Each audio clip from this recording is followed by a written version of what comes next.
Okay, so good afternoon, everybody, and thank you very much for joining us today. Apologies again for the delay with the start of this webinar.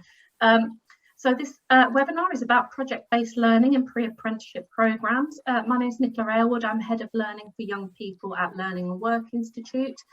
So this is the second in the series of webinars that we're running, is the second of 4. The webinars are part of a wider programme of work that we've been undertaking, looking at best practice in pre-apprenticeship programmes, kindly supported by JP Morgan. Excuse me. So project-based learning is an interactive, practical and hands-on approach where young people learn by actively engaging in real-world projects. It's often used in vocational learning and is a feature of some of the most effective pre-apprenticeship programmes that we've identified through our work.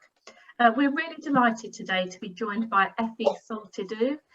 Effie is currently course coordinator for the Teacher Academy of School Education Gateway, which is the European Commission portal for education. She also undertakes professional development activities for teachers at the Future Classroom Lab of European SchoolNet. I will hand over to Effie in just a moment. As we go through the webinar, there will be plenty of opportunities for discussion and to ask questions. However, if you would like to post comments or ask questions in the chat box, then please feel free to do so and we'll pick them up as we go through. If you're not speaking, could I please ask you to turn your camera and microphone off? I can hear a bit of background noise coming through, so if everybody could do that, that would be great. So over to you, Effie, if that's okay. Yes, many thanks, Nicola, for the introduction. So good afternoon and many thanks for joining us today. I hope you had a nice summer break and you are ready to kick off the new school year with excitement. My name is Effie Soltidou, and today together we are going to discuss about project-based learning in pre-apprenticeship programs. Throughout the presentation, as Nicola said, you will have opportunities to interact with us and with the other participants. So please feel free to post any questions you may have in the chat box. Just please select the box to everyone so we can see it. And we would be more than happy to comment on your questions and answer them. So before we start, I would like to see what words come to mind when you think of project-based learning. This will help me see your current views on the topic. So I would like to kindly ask you to go to this link, to menti.com. I'm going to post the link also on the chat. So here you have it. And I'm going to give you 1 minute to provide your answers. So please go to this link and write the first word that comes to your mind when you hear project-based learning.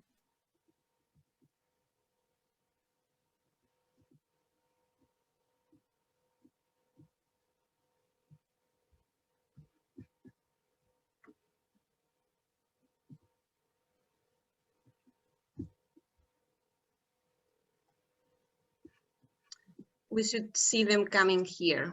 Okay, I see some words coming up now. But unfortunately, I lost my chat, so I would need the support of someone there if something is written on the chat later. Okay, so I see some words here. I see practical. I see results-oriented, employer-led. Okay, that's very nice. Teams, yeah. Project-based learning requires a lot of teamwork, activities, group work, experiential, assignment-specific, contextualized, personalized. I think I saw something also personalized. No? Opportunities, scenarios. Yeah, the biggest word, the largest word is the practical. That means that most people provided this answer. That's why you see it as in a bigger, it takes a bigger space compared to the other words. Yeah, please keep them coming. Results oriented. Authentic. Okay, that's a key word actually. That's quite a key word for project-based learning.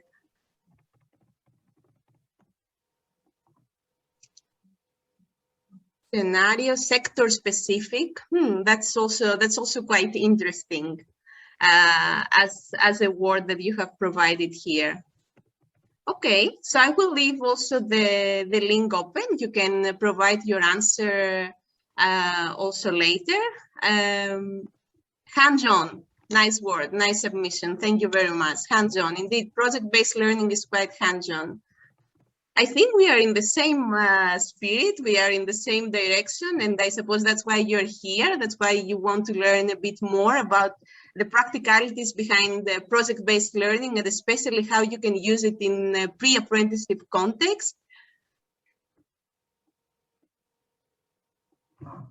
Very nice, excellent.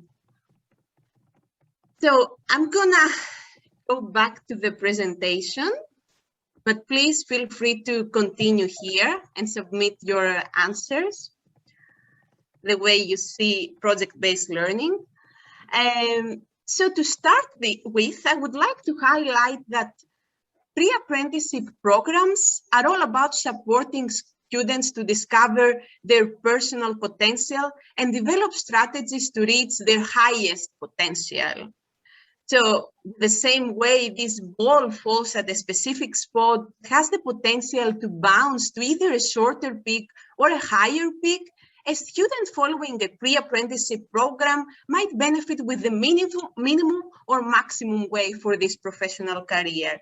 And in order to benefit with the optimum way, they need to be challenged to develop skills. And skills is a key word here. Skills are quite relevant in project-based learning.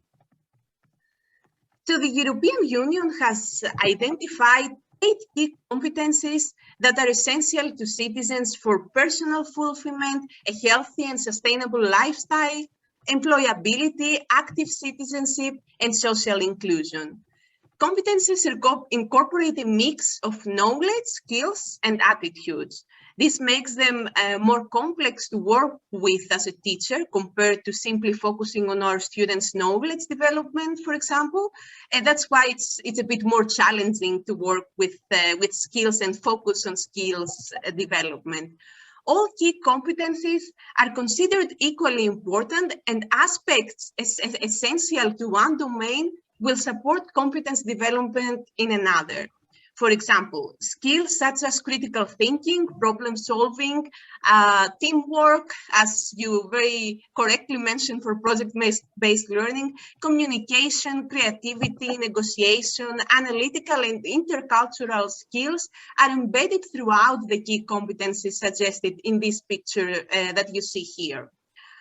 You see, for example, the literacy competence, multilingual competence, the ability to communicate in many different languages, the competencies on STEM, on science, technology, engineering, and mathematics, the digital competencies, the personal, social, and learning to learn competence, the citizenship competence, the entrepreneurship competence, the cultural awareness and expression competence.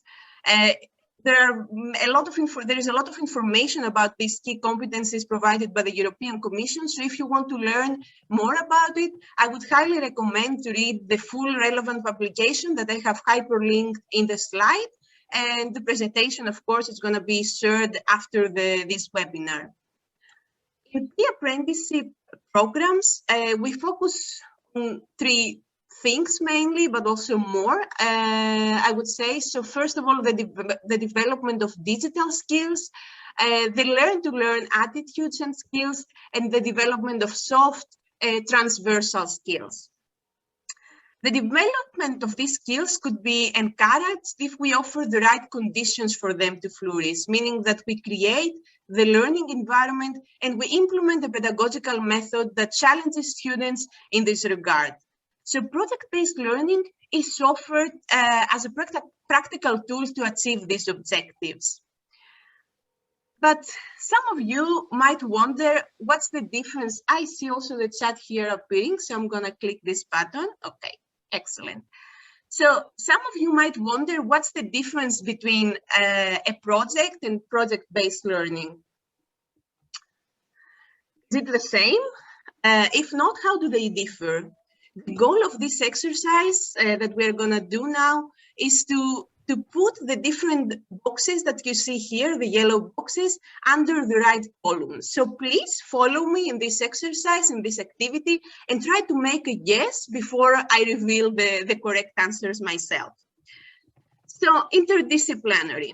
So project-based learning is interdisciplinary, meaning that many subjects are involved and the instruction is integrated into the project.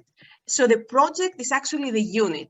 Students work to answer an important question, such as how can we impact hunger in our community?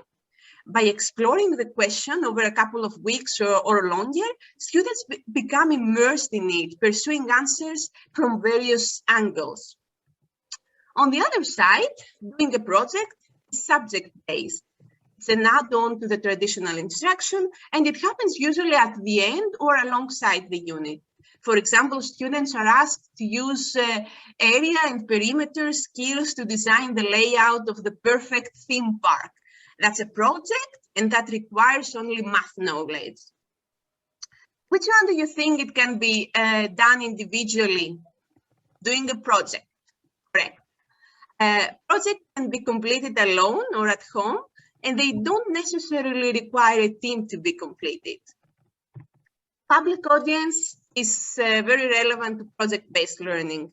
In project-based learning, the results of the projects are shared beyond the classroom with the public audience. That's quite important and relevant to project-based learning, and we will explain later on why this is an important element of project-based learning.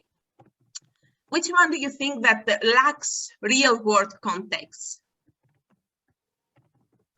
That's definitely under the doing a project column.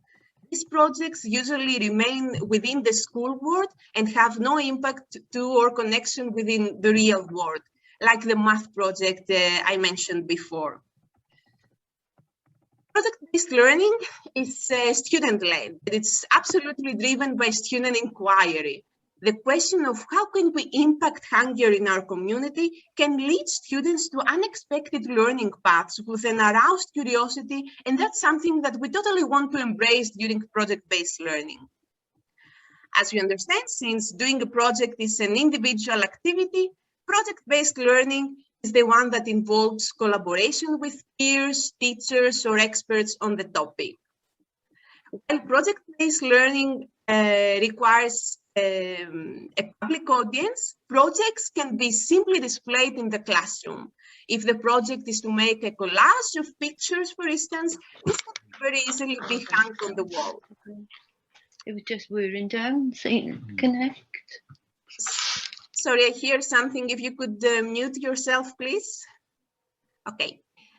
Which one do you think that focuses on the process? So that's project-based learning again, and we will explain more about it.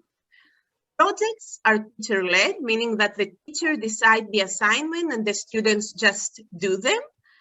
And last two must be quite easy for you to guess, I suppose, because project-based learning has a real-world context, and application and projects are focusing on the final product, whatever this can be. So project-based learning is used as a method for supporting young people to develop the personal, professional, and social skills needed to succeed in a pre-apprenticeship program and in their wider lives.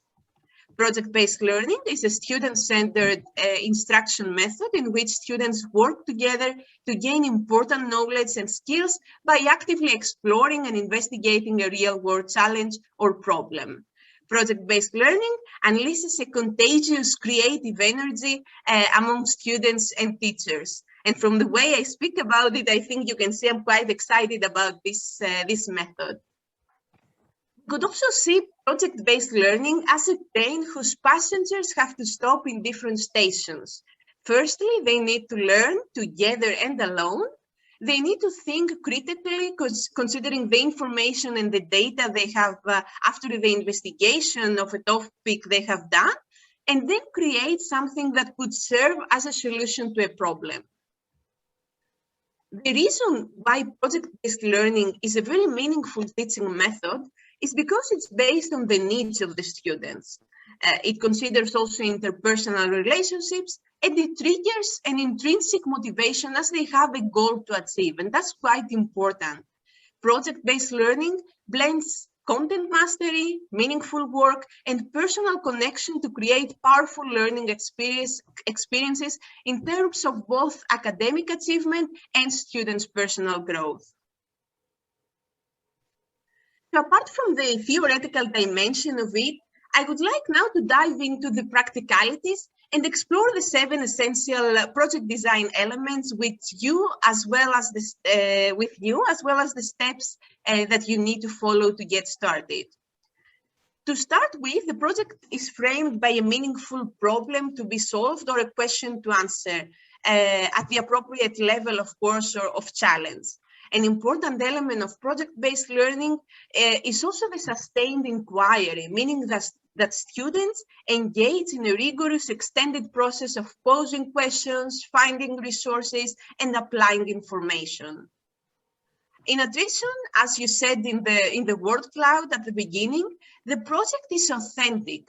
That means that involves real-world context, tasks and tools, quality standards, or the project speaks to personal concerns, interests, and issues in the student lives.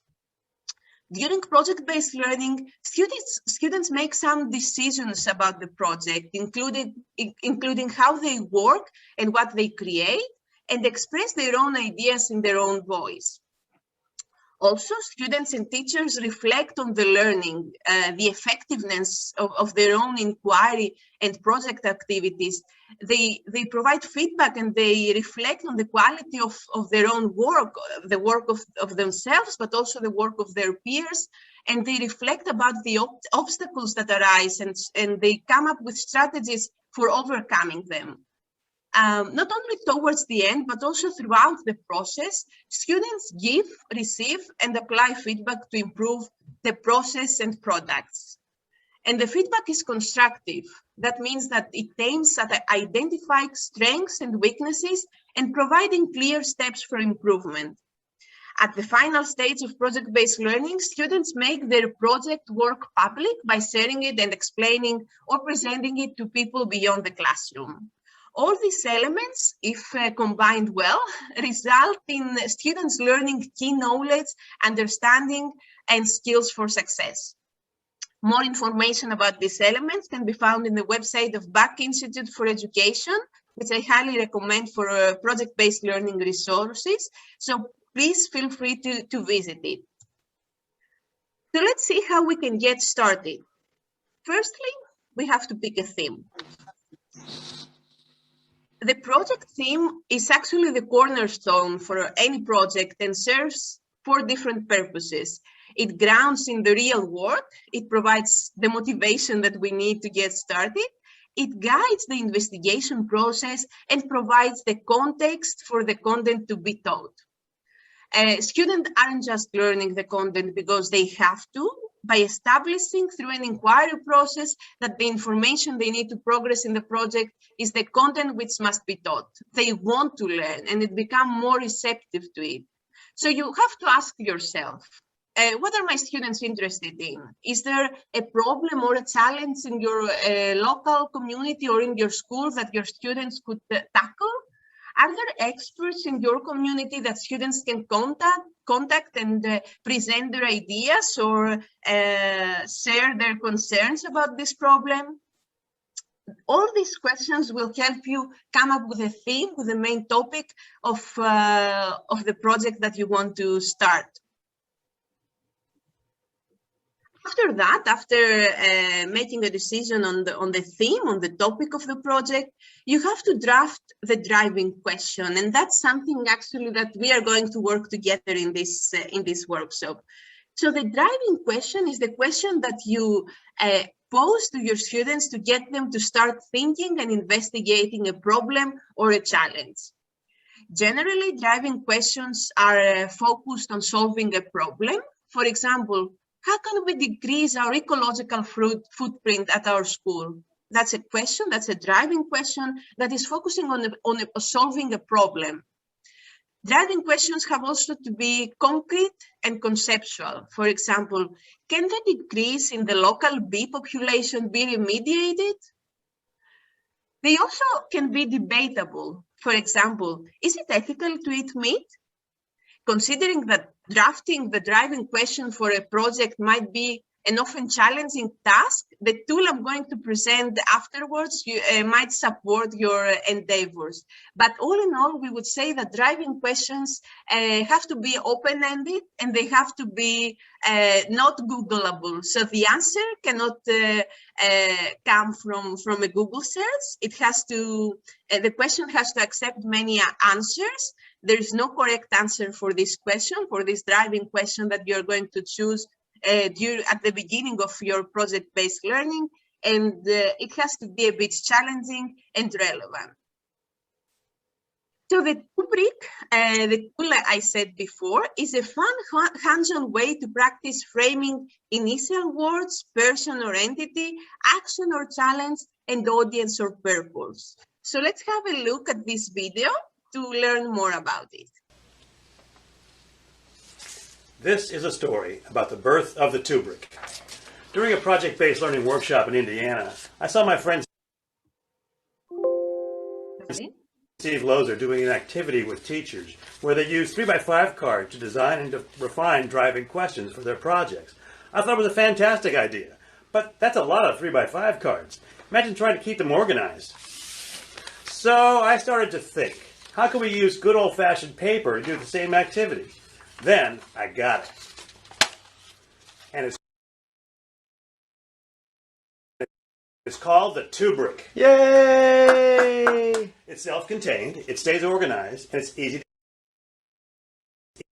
to use. You just slide the paper in the slots to help design and refine your driving questions. How can I create a rubric for my classroom? How much? How much? How much? It doesn't cost a thing. Just download the rubric for free on our website. Click on the tools. Assembly required. Instructions not included. Application open-ended. It's project-based learning. To download the rubric and learn more about driving questions and project-based learning, go to BIE.org. The video was inspired by our friends at Common Craft. Rubric. Yeah, excited about the rubric. So rubric is actually a good old-fashioned paper activity that it's used as a tool to help you draft the driving question. It's self-contained, it stays organized, and it's easy to use just the slide paper with the slots that help you design and refine your driving question. It's free to download the template from the website that I have linked below. So please feel free to download the template, do some crafts, cut the paper as you wish to create this rubric, and it's going to be a very handy tool when you want to think of the driving question. So imagine that we have the driving question. We have agreed on the topic and we have the driving question. What comes next? The next step is to create a schedule. That means that you have to design a timeline for the project-based learning process, to set the milestones, to set the important achievements that you aim to achieve throughout this journey. You have to give students directions for managing their time, set benchmarks, and help students set deadlines. The next step is to select activities that support the driving question. That means that you have to make a plan of activities that help you achieve your learning objectives. The fifth step is to decide and explain the working process. You have to teach the students how to work collaboratively and designate roles for group members. And that's a very important element for group work and collaboration in general. Every group member has to have their own role, and their role has to complement the the overall delivery, let's say. So each member's work has to be important, and each member has to depend on the other group member to complete the assignment, the work, or to deliver what they have to deliver. So assigning roles to group members, it's a quite crucial element to make collaboration work effectively, because I don't know, maybe you're very familiarized with the picture of 3 people crossing a river on a boat, and only the one making the boat actually move, and the other 2 just enjoying the ride. So that's not collaboration at all. If we want to make collaboration effective and successful, we need to assign roles and make everybody contribute equally to the group work. What about the end? So at the end, you have to decide the final output and the evaluation criteria. So you, as the project-based learning leader, the teacher, you have to make a decision, ideally together with the students, on what the final outcome of the project will be, and provide feedback of how well they understand the information and on what they need to improve. So considering that project-based learning is student-driven, remember that students can also be involved in the planning, and that changes might be required in all stages after you have set your plan. So flexibility is an essential element to keep in mind. Also, when designating roles for group members, consider the mix of abilities in your classroom and in turn with its grouping. Do you have, for instance, students with special educational needs or learning difficulties in your class? Vary the roles to allow for different types of abilities. Roles, of course, could include, depending on the topic that you will choose, could include planning, writing, illustrating, speaking or narrating or presenting, all this verbal element, technical work, artwork, construction, graphic design, and even music composition or performance. You may need to further adapt the role or provide additional supports for students with special educational needs. However, project-based learning can provide a very inclusive and supportive space for these students and can be very rewarding. So that's a very big element, a very big pro for project-based learning as well, that it provides a supportive environment for students to flourish. There are many ways how you can assess your students' progress in a project-based learning context. Peer assessment is often used in project-based learning as it is a collaborative technique that not only allows students to see a new perspective on their work, but also develops collaboration and communication in students. Peer assessment has also been shown to improve learning and performance for both students who give and receive feedback. In this video that I'm gonna share now, you will see an example of how this teacher used peer assessment in her classroom in a project-based learning context. You see quite young students here in this video, but the idea, it's totally applicable to older students as well, with small adjustments that you can think of. So let's see the video. Using your desk as a whiteboard, answer questions, and then we'll start the rotations.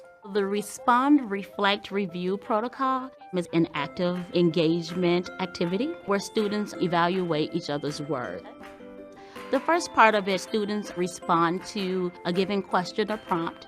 When the timer dings, be ready to rotate. They rotate in order to reflect on what was written and leave a piece of feedback. How can your partner strengthen their response? Rotation 2. And then they rotate to a different desk and leave a positive affirmation or praise. Once they return to their desk, they're able to review and share. Nevin said, I like your evidence. It really supports your answer. Okay. It really helps students understand what makes a good response and ways to improve their own learning. So that's a video from Edutopia, a very rich educational website. So with this activity, it's an active engagement activity actually, where students evaluate each other's works. They respond to a given question or prompt, they rotate in order to reflect on what was written and leave a piece of feedback. And that's quite important. So providing feedback to each other is a skill that we don't really, personally, I didn't learn how to provide feedback when I was a student, but I was asked to provide feedback when I was employee, when I started working in a corporate environment. And my feedback is not about saying that this is a nice work or this is not a nice work, your work is not good. It's about spotting the areas that this work can be improved or enriched. And that's what we call constructive feedback. Constructive feedback aims at improving the work of the other person, aims at enriching the work of the other person. And that's a skill that is highly needed in all the professions, I would say. So during project-based learning, students must be educated also in that and learn and have the experience of this skill. Using your So although self-assessments about public audience assessment, public audience assessment is also quite important, because since a project-based learning activity is focused on a real-life problem and provides an authentic context, audience assessment can also play an important role. An authentic PBL activity should go beyond the classroom, and that includes a wider audience for the final product presentation, if there is one. This may include parents, it may include peers from other classrooms, and the wider community. To add authenticity to the assessment process as well, you can invite the experts that you are collaborating with in the area of the project and allow them to act as judges to provide feedback for your students. This will increase the authenticity of the project as well as students' motivations. Video conferencing tools, of which many of us now have much more experience because of the emergency remote teaching, make it particularly easy to invite experts to join a session where your students present their work, either with the whole class online or with your students in the classroom and the expert or the experts joining remotely. Although self-assessment, peer assessment, and external expert assessments should be key elements of project-based learning, teachers still play a crucial role in the evaluation process. So planning assessment for your project-based learning activity can be challenging.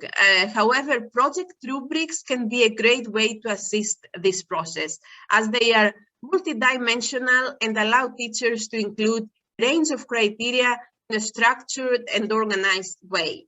And here you see in the picture an example of a rubric. A rubric simply lists a set of criteria which define and describe the important components of the work being planned or evaluated, and help students plan their steps to success, ensuring transparency in the whole evaluation process. A given criterion is then stated in several different levels of completion or competence, with a weighted score assigned to each level. That's something that guides also the self-evaluation. So me, that I'm part of this project-based learning activity, I have this guidance, I have this criteria in the rating scale and the indicators, so I know what needs to be achieved. And then I can also provide the constructive feedback that we said before, based on these criteria that are very clearly stated from the beginning. So rubrics are especially useful in assessing project-based learning, as they can be created and adapted to your own projects. You can find many ready-made rubrics, so rubrics that have other educators have created in the past to use in your classroom, or try your hand at making one yourself at the Rubistar website. That's a website that it's free to use. It's a free online tool that really provides you the template to create your own rubric. When choosing or creating the project-based learning rubric, it's important to consider the age, the level and previous experience your students have with project-based learning. It may also be a great idea to involve your students in developing assessment criteria. So ask them what would be important for them to evaluate in this process. This can help boost students' motivation and engagement with the activity, as it provides a better understanding of what they are working towards. So involving the students in the assessment process and deciding the criteria that they are going to be evaluated afterwards is also an important element of project-based learning. At the end of project-based learning, students typically share what they have learned or discovered with an audience. Depending on the project, students might publish their work online, make presentations at a public event, or pitch their ideas to a panel of judges. So this final stage is all about finding audiences outside of the teacher and the classroom for meaning making in hopes of making the learning real and relevant. In pre-apprenticeship programs, this should be actually quite easy compared to a typical school classroom, as the connection with the expert is in the heart and in the nature of these programs. So if I managed to excite you with the idea of applying project-based learning in your program, you might wonder how you should structure your lesson. So that's a suggested structure by me that might serve you and your learning objectives. So everything I have described so far is recommended to cover the 60% of your time. Before going there, though, you are advised to devote some time for a mini lesson, for an introduction to the topic and the work process, as this will help you actually avoid any misunderstandings during the actual work. At the end of the project-based learning process, some time for debrief and reflection is also suggested. What worked well, what didn't, what can we change to improve and be more effective and efficient next time? These reflections help you fine-tune each project-based learning unit so that it gets better each time and your students get the biggest possible gain from the whole experience. Given that apprenticeships depend on the contribution of multiple stakeholders, building partnerships is key to their success. Enterprises need to have a clear understanding of the pre-apprenticeship training life cycle. They need to be informed about the content of the studies, the methodology, and what you and the apprentice expect from the company, what learning outcomes plan to be achieved during the studies and should be achieved in collaboration with the company. This understanding will help them define their suitability and check if they have the right resources to support this or get ready to deliver according to the standards that you have established. The two parts have to discuss so that the company decides if it has adequate structure and equipment for developing the activities requested. So ideally, when you meet the industry, you should draft an information card for an apprentice or a prospective apprentice containing the following information: the learning outcomes to be obtained, the activities to carry out, the timing of the activities, the reporting of the activities, and the assessment criteria that we discussed previously. This will actually help the company estimate also the support services required by you. So you, as a vet provider, you have to develop the training program yourself. You have to come up with the whole idea, as we said, the theme, the final output, the working process. You also have to set the standards and offer the necessary consultation, the guidance, and the general assistance when needed and if needed. So if you're interested to see how this works in practice, actually, I would like to highlight the case of Tomila Foundation in Spain, where they are using project-based learning in pre-apprenticeship programs. An example of a project-based learning is the following. So the driving question in this case is, how can we dispose of waste in an environmentally friendly manner? So that's the question that drives actually all the activities of the students that are going to be involved in this project. The objective of this project is actually to design a household composter which helps to dispose of waste in an environmentally friendly manner.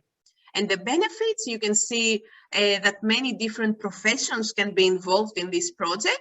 And students are going to develop job-specific skills, but also many soft skills. So in these projects, young people are trained by a local company in methods to improve the energy efficiency of households in area of socioeconomic disadvantage.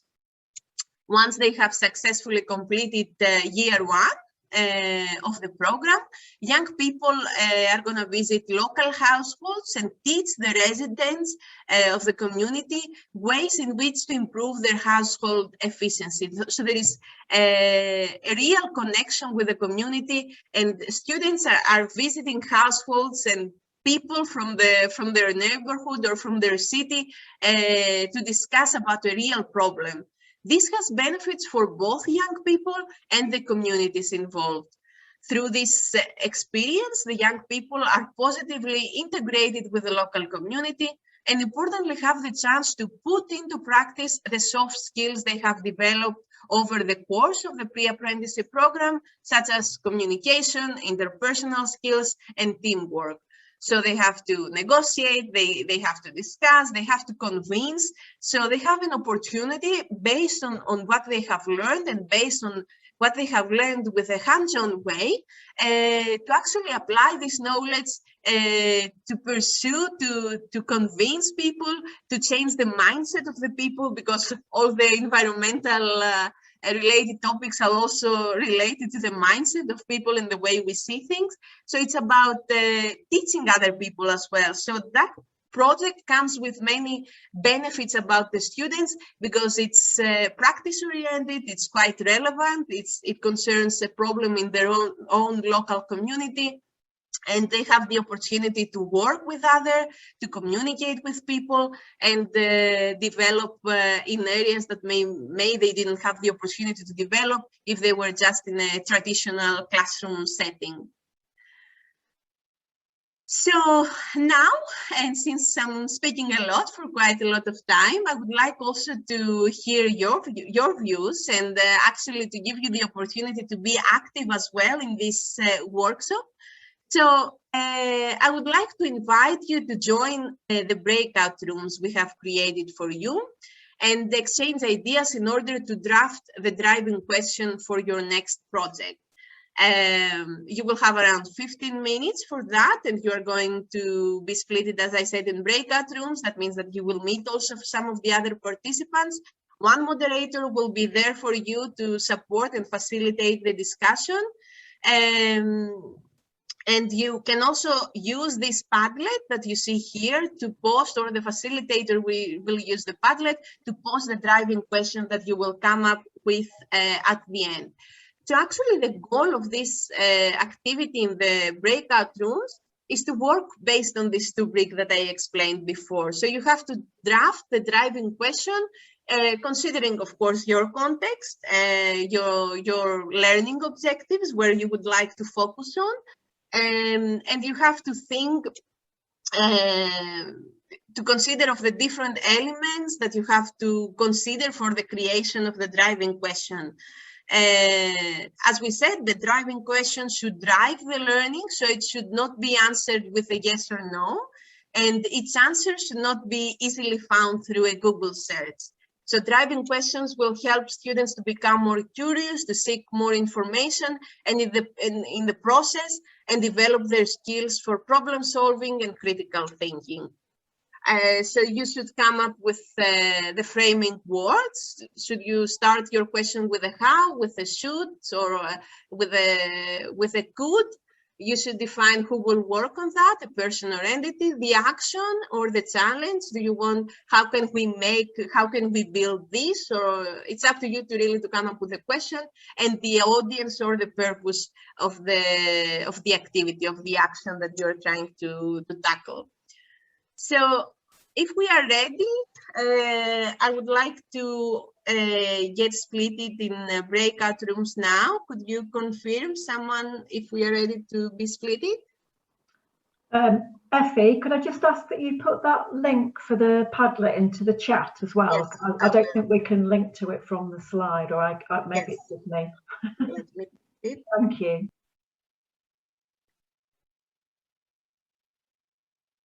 Voila.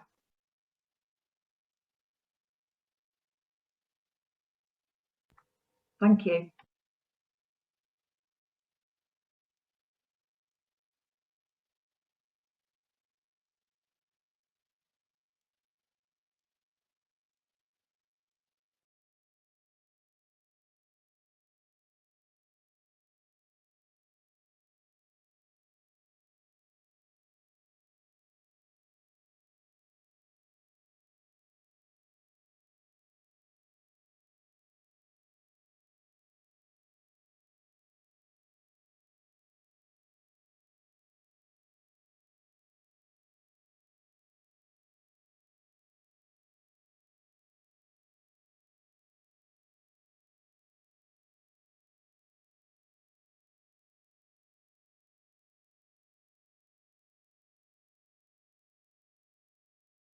Prove it. So a couple of potential questions. One was around how can we reduce dog mess within our local community, and the second was around how can we create more sporting activities for young people to engage in. Nice, very nice questions. Yeah, absolutely. I'm absolutely helpful for the community as well, connected to real world, as we said. So yeah, very nice. Thank you, Nicola. Ashley, do you have also something to share? Oh, just Asla, because we had 4 groups in the end, Okay. Asla wasn't leading. Okay, nice. Okay, excellent. So yeah, I'm very glad to see some action here. I hope you're watching again my screen. Okay, so before actually sharing some tips and tricks and reaching towards the end of this presentation, and if you don't have any questions, if you do have questions about this presentation, now is the right time to ask them. So please post them on the chat and I would be more than happy to address them. If you don't have questions, I would like to put some questions in your head actually that you need to ask yourself to get evidence to best fit project-based learning into your training program. So what are the needs in relation to the product of the training program? What are the aims and the objectives? What content should be included? These are some main questions that you should start reflecting on based on your context and considering your own needs, considering the profile of the students you have. Because students in a pre-apprenticeship and apprenticeship program shall be inspired actually to grasp the concept of professionalism. And that's a very key concept also to have in mind, to learn how to act professionally. And professionalism is not only about the conceptual knowledge, the core elements of the profession, for example, but also about the behavior, the attitude, and the commitment. Hence, during the pre-apprenticeship, they should be given opportunities to exercise accountability, develop and refine interpersonal relationships, develop decision-making skills that will contribute to their ethical behavior that they will need to expose later, or exhibit integrity and respect. So this is the hidden curriculum. This is how we usually say it, but in pre-apprenticeships, we really need to focus also on this professionalism building as a skill. Another question to ask yourself is what educational environment or climate should be fostered? It is crucial to create a non-threatening environment. That's why project-based learning is the choice, where students may freely advocate their ideas and discuss among the group with full confidence for what they do know and what they don't. So they should feel empowered to express their ideas freely without any fear of judgment. So project-based learning is actually offering this encouraging and informal learning atmosphere, encouraging the participant to have full interaction with peers and teachers and experts as well, thus fostering deep learning. Project-based learning is an effective method to teach professionalism, as we said, as it stimulates an environment which is more aware about professional attitude and behaviors. So if you want to prepare your students to be future leaders in our fast varying professional environment, try it out. It's the right choice for you. So before closing, I would like to provide you with some tips for successful project-based learning. Grounding a unit in reality conveys a sense of urgency while encouraging curiosity, awareness, and even emotional growth. So that's why it's crucial to provide meaningful real-world connections, as very well you did in this exercise where you were invited to think very quickly in this 15 minutes for a driving question. And that why should we do that? Why should we connect with real world?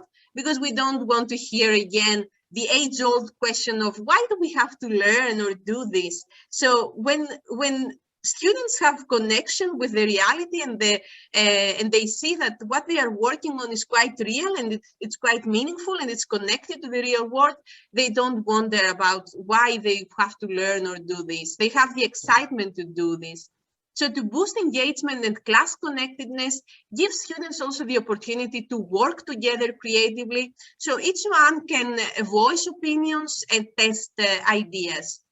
Students can learn from each other and build their confidence as investigators and observers instead of solely relying on you as the sage on the stage. Make sure to strategically group students to ensure the type of success you know they need. You might want to differentiate based on academic ability, collaboration skills, specific interest, or social emotional needs. This gives students the best chance to learn the material in ways that best fit them. That in turn helps them feel personal and academic success within the group. Last but not least, don't forget to celebrate the work that students accomplish. Because students need affirmation. So every time a milestone is achieved, make a buzz about it, highlight it, bring a positive and encouraging vibe in the process. So do we have any questions now that we need to address? Has anybody spotted any question in the chat that you would like to transfer to me?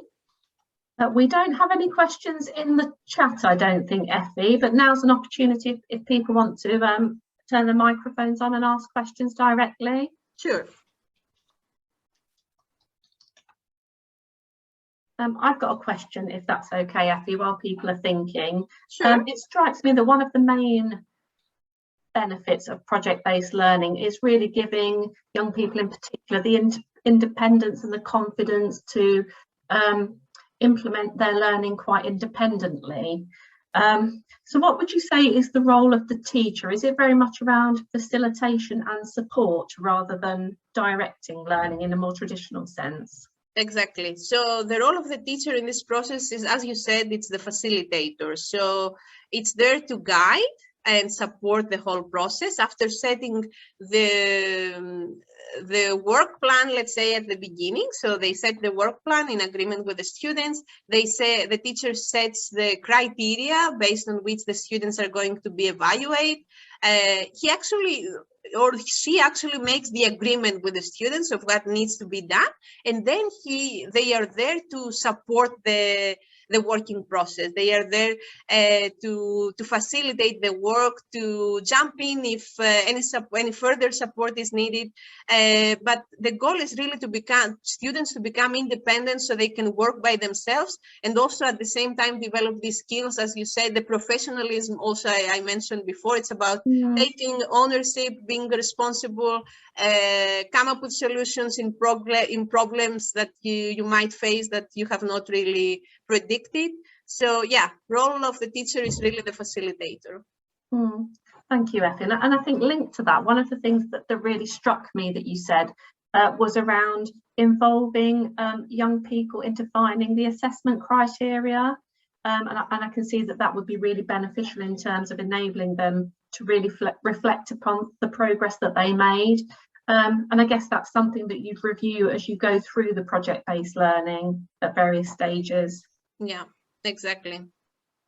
Effie, I don't know whether you've managed to access the chat again, but there's a couple of comments. Oh, can you see now? Yeah, there's those couple of comments, particularly around the link to solving challenges in the local community. So from Howard and from Edna.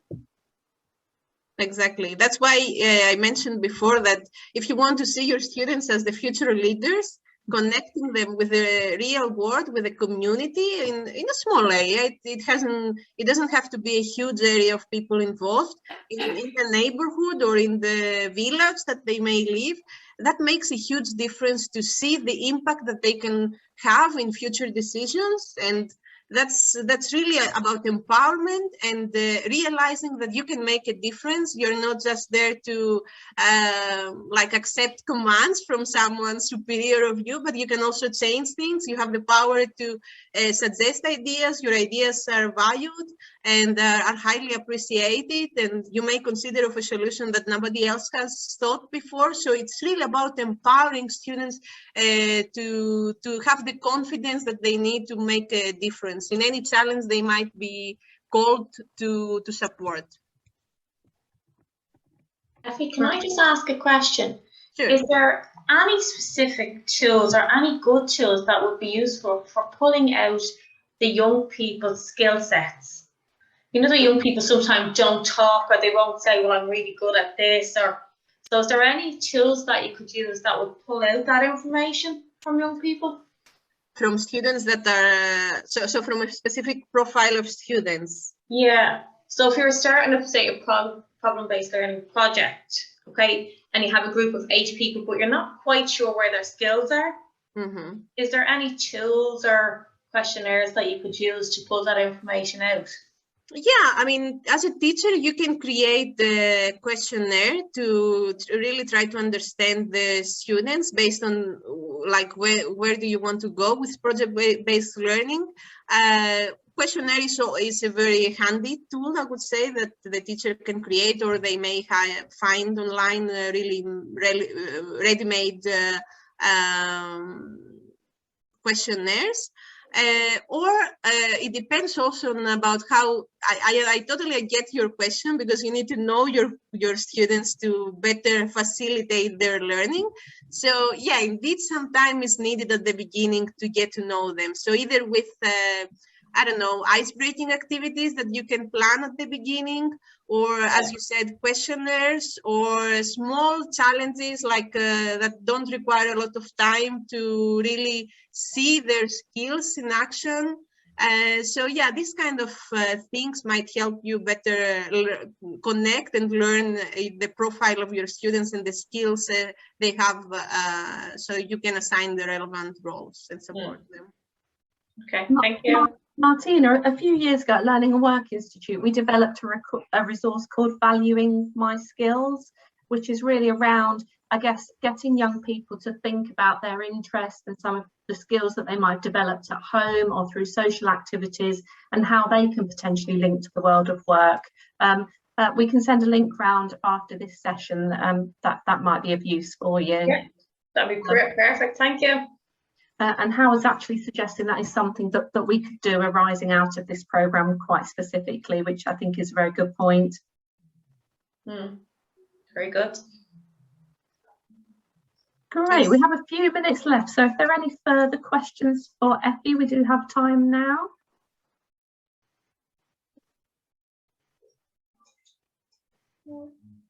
Okay.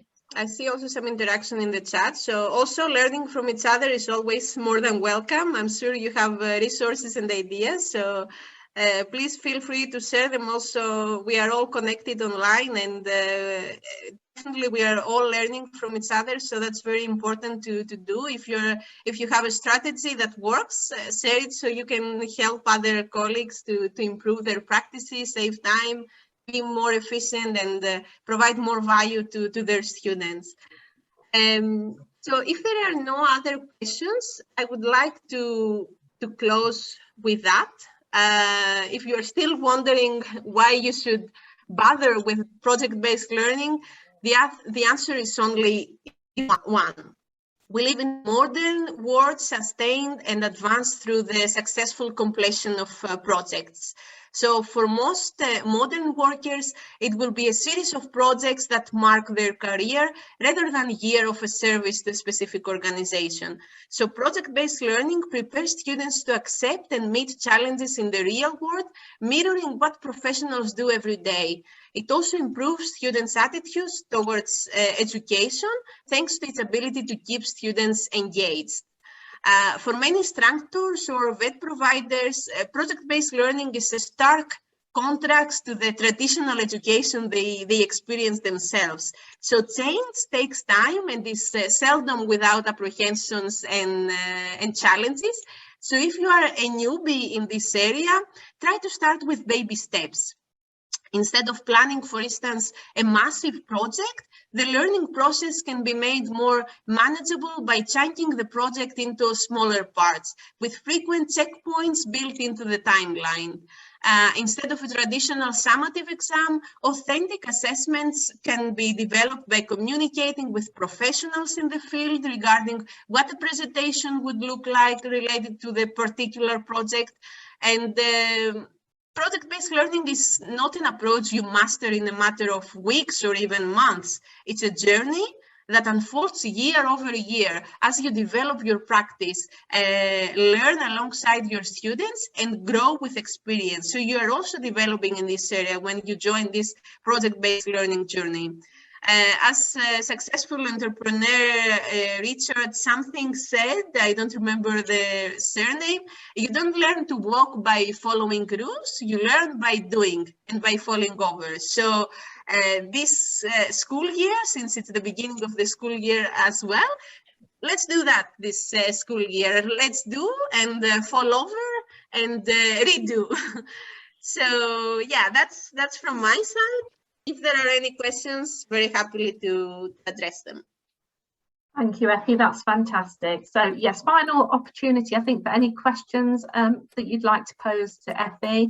I think I'd just like to conclude by thanking Effie for such an insightful and thought-provoking presentation. I think it's very, very relevant to the pre-apprenticeship agenda that we've been working on, and I'm sure people will take a lot away from it today. So thank you very much, Effie. And finally, just to remind everybody that this is the second in the series of webinars that we're running. The next is taking place, I think it's on the 6th of October, and the focus of that is around the use of blended learning within pre-apprenticeship programmes. So please do sign up for that. And yeah, just lots of thank yous for you, Effie. So I think we'll conclude now. We will be sending around a short evaluation form after the session. So if you could please just take a moment to complete it, that would be immensely helpful for us